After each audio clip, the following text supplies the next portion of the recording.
पनवा से पतरे छठी मैया, फूलवा से बड़ी सुकुआर।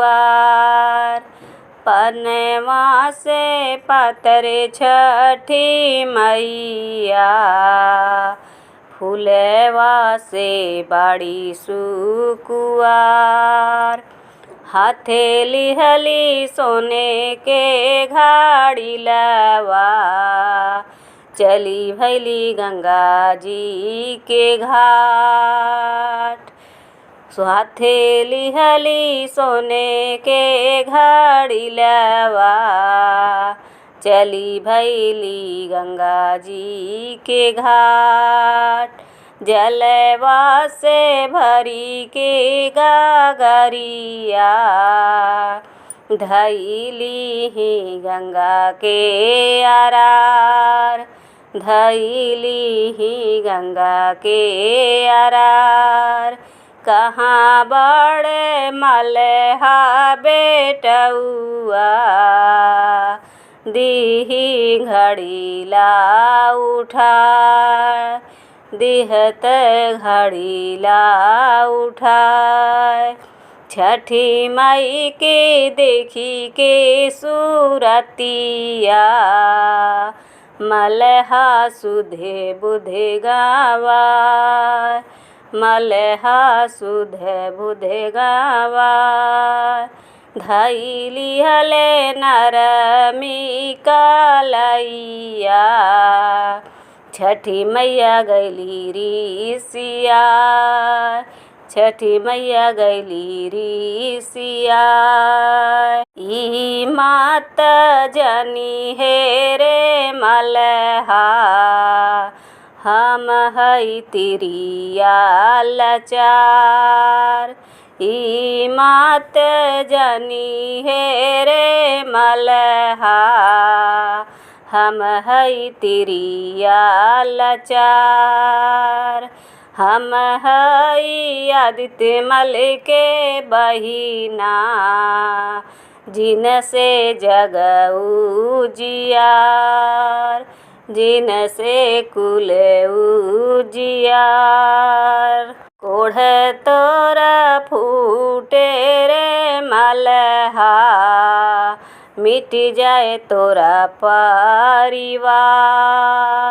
मिट जाए तोरा परिवार। इतना बचन सुनी मलहा, गिरी गए छठी माई के पाँव। गिरी गए छठी माई के पाँव। नहीं तो है चिन्ही छठी मैया, माफ कर गलती हमार। माफ करी गलती हमार। अम्मा मोरा करी छठ बरतिया, चली मैया अंगना हमार।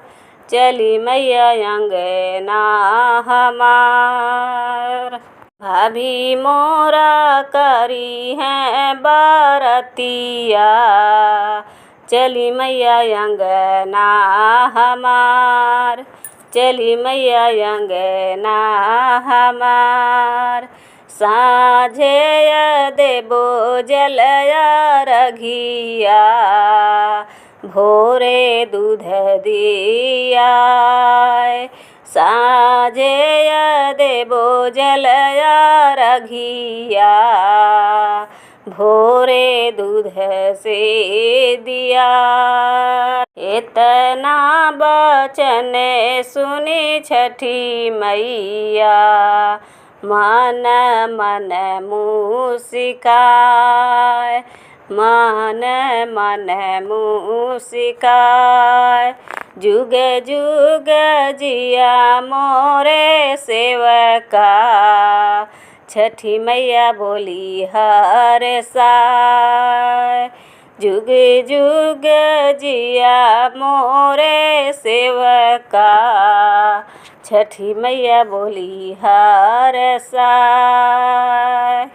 छठी मैया बोली हर साल रहे तो हरे धन के सोहगवा, फले फूले कुल परिवार, फले फूले पूरा परिवार।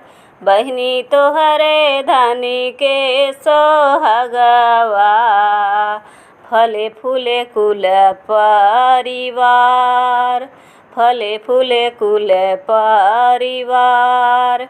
अन्न धन से भरे भंडरवा, बढ़े तोरा रोजी रोजगार, बढ़े तोहरा रोजी रोजगार।